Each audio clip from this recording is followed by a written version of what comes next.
"There are three problems with Celebrity Fit Club," said Harry Hill. "They're not celebrities, they're not fit, and there's no club." The problem for West Ham United is much the same. They are not West Ham, and nobody's united. Well, only in anger. About what? That depends. Some want to go home, to a ground that no longer exists, others wish to stay but with modifications that may be out of the club's control. Some want West Ham focused on its community roots, others want the dream of success and growth that was promised when the move to the London Stadium was first announced. Some say it's not about the football, or even winning, yet the ground is at its most furious when the opposition score. Broken down to specifics, West Ham's support has as many factions as any group of 57,000 individuals. Some hate the stadium and are contemplating never going back. One told me he was having his best time in some 4 decades of supporting West Ham. He had discovered a pub near the ground, good beer, good food, the early kickoff on big screen.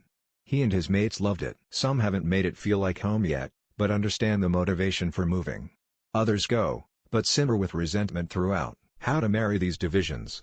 That several who invaded the pitch against Burnley on Saturday ended up being assaulted by other spectators as they tried to make their escape, and that fighting broke out between fans at various points around the ground, shows this is not a wholly unified protest. Would there be this level of unrest if West Ham were where Burnley are now? It is unlikely. The invasions and fury began when the first Burnley goal went in. While West Ham's supporters might always prefer Upton Park, as many Arsenal fans will Highbury, they would certainly have tolerated the new place had the results been better and were there evidence of the promised leap forward. It is not just about the new ground. If this fury was purely provoked by the loss of soul, or community, the result would actually be immaterial. Yet there were no pitch invasions at 0-0, none when the club achieved any of its 7 home victories this season. The fans who turned on the board also want more spent on the team, and better results. Where's the money gone? They chanted, because they think the board are motivated only by personal profit, and have starved the team of resources. That is as significant as the plaintive, impotent cry of "We want to go home." For where, for most West Ham fans, is home? It isn't the area where Upton Park used to stand. West Ham would be defined as a majority white working-class club, but the white working class had been deserting the East End for decades. In 2001, 34% of the London Borough of Newham identified as white British. By 2011 that was down to 16.7%. A section in Saturday's programme for the Burnley game celebrated special occasions for fans. Not one mentioned an East London location. Elliot, 6, was from Upminster at the far end of the district line. Liam, 11, was a goalkeeper for a team in South Woodham Furrers, which has a Chelmsford postcode.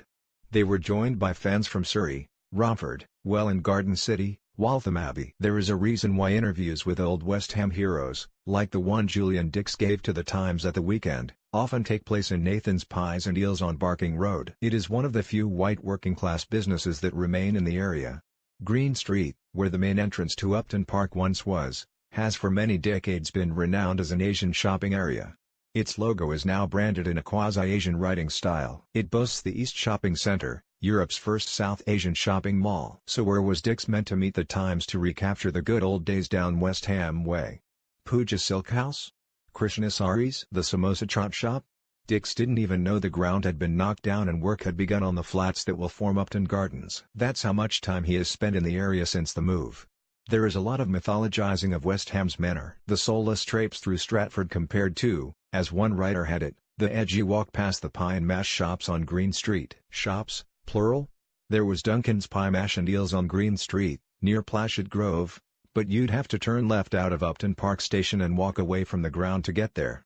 Anyway, it closed in 2012, 4 years before West Ham moved, so clearly business wasn't great. West Ham offer pie and mash at the new ground, too, but it is the poorest performing of all the catering outlets, so maybe the image of a claret and blue East End is more beloved than the reality, the memory of community stronger than what remained. Long before the club migrated little more than 3 miles, West Ham's fans began an even longer and equally permanent trek east. There have been documentaries about white flight from inner London, and 30 years ago it was noticeable that club mascots and junior hammers featured in the program. The next generation of fans, increasingly came from towns along the arterial roads to Southend and Colchester. Maybe Upton Park means more because it was where West Ham fans reconvened. It was the last romantic attachment to a part of the world left behind. And that is the irony. East London's population moved, yet expected its football club to stay still and preserve this illusion of community. For a West Ham fan, it's not about how much, or what, you win, wrote a poster on the subject on Monday. It's about the passion, loyalty and history of our roots in the East End. The majority of us have staunch working-class backgrounds and we're proud of it. We're not shiny Champions League contenders, we're rough around the edges and lose on a regular basis, but the real fans carry the spirit of a community that's historically endured the poorest living conditions ever seen in London. The Cockney fighting spirit is well documented around the Second World War, and the people have passed that mentality down to most of their descendants. We are different from the rest of London, and most just don't get it. I'm not saying we're better, but we're definitely different. That is why we're proud and why me, and many others, are very protective of our East End London heritage. And that was from Bob, in Luton. Yet this does not mean that the disgruntled are without point or purpose. There is a significant distance between the vision sold to the supporters and the reality. In many ways, this is the only positive. If the sole aim of the protesters is to return to Upton Park, or to dramatically make over the new stadium, then that cannot be achieved, short term, certainly. If the main gripe is underinvestment or an underperforming team, then that can be corrected, provided West Ham stay up, if the owners are prepared to meet the investment levels promised. Even those who sympathise with the board's aims when moving to a bigger ground will have reservations about the way the club has operated since. It is not the dream promised. It is not even maintenance level. West Ham were a better side in their final year at Upton Park. Since trying to join the elite, the club has bought and sold cheap. A net investment of £29 million in 4 transfer windows is far short of what was imagined, or promised. A world-class stadium for a world-class team was the sell, but an interview with co-owner David Gold recorded before the defeat by Burnley may have helped to crystallise some of the anger over broken vows. Far from painting a picture of a club ready to challenge for Champions League qualification, he made West Ham sound debt-racked and impoverished. The club was in hock to its owners, who had taken over and were servicing the debt at 4% interest. Profits from player sales were set against that debt, too. There was a particularly convoluted exchange in which he discussed the failed bid for William Carvalho, first giving the impression that the £25 million unspent could be added to the summer transfer budget, then saying, no, it would go towards the debt. Andre Ayew, sold to a relegation rival, Swansea, on deadline day, was a fantastic offer to which they could not say no. Except they could. No. There, said it, just as they could have said no to the late transfer window sale of Dimitri Payet in 2017, the deal that removed the one world-class player from the promised world-class team. Payet was a pest and wanted to leave, yes, but West Ham never explored Plan B, which was to keep him as Leicester City did Riyad Mahrez, and see if he could be rehabilitated at least until the end of the season. Ayew, equally, was ordinary at West Ham, but selling him to Swansea was complacent. And to do so too late to find a replacement is not the strategy of a club with ambition. Gold made West Ham sound like the club is struggling financially, which does not sit with a £43 million operating profit, or with the spun vision of a bounteous new world at a new stadium. Failed ambition is what he called it, but the fans feel misled, and understandably so. If debt affects transfer budgets, that fact was known when they were contemplating leaving Upton Park, so why promise world-class when second-class was the reality? Club legend Sir Trevor Brooking said that those fans who came to engage in aggressive protest against Burnley should stay away next time because the toxic mood could see West Ham relegated. He has a point. But so do those who claim they were fooled. The East End, as once was, may be long gone. But the idea that a club with 57,000 fans shouldn't expect to be competitive is also fantasy. How to mix sport and politics as the pressure continues over England's participation at the World Cup, maybe an agreement could be reached. If the Conservative Party returns the £3 million in donations it has received from Russian associates since 2010, the Football Association could try to bring Vladimir Putin to book. Seems fair. Another win for the witless Banter Brigade. She didn't sound impressed, the teenage girl. Will you stop it now?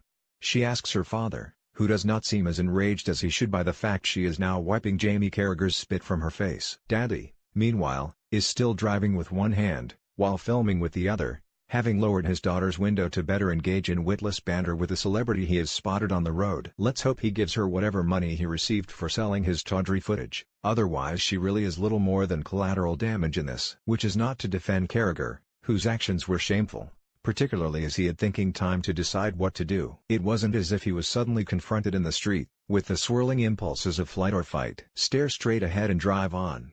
He is battling to save a lucrative media career, and understandably so. Setting aside the disgusting nature of the act, What this calls into question is impartiality. Fans know Carragher was a Liverpool man, just as Gary Neville was Manchester United or Matt Le Tissier was Southampton. Yet they invest in the idea that these allegiances, or prejudices, are put aside when they sit in the studio as pundits. To see Carragher, then, reacting extremely to defeat undermines that belief system. He appears no different to the average one-eyed fan, provoked to the point of lunacy by a gloating, crowing representative of the opposition.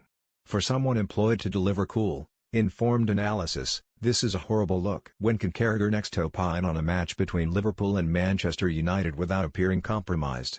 When can he talk negatively of a player losing his head, or lacking responsibility, without his viewers remembering his reaction to pressure?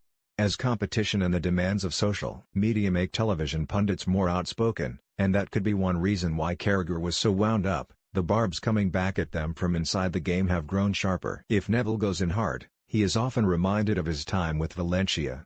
One imagines Jose Mourinho, for instance, would not shy away from revisiting Carragher's foam-flecked past in similar circumstances, if his players were criticized. It is a pity because Carragher has proved an excellent broadcaster and diligent analyst and appears generally remorseful, not just for the sake of saving his career.